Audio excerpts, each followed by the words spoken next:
Haya wakazi wa Mwapemba, Mikwambe, Mtengu, Ponde na Kigamboni kwa ujumla. Haitawa Dispensary iliyopo kwa Bakhresa Mwapemba sasa imefunguliwa. Karibu Haitawa kwa huduma nzuri na zenye ubora wa hali ya juu.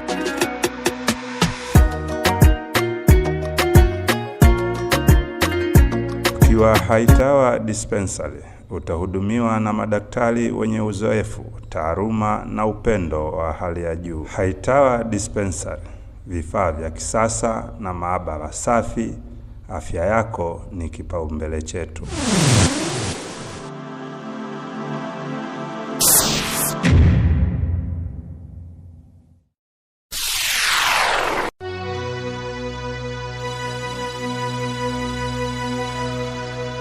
Tembelea leo Haitawa tukuhudumie. Karibu.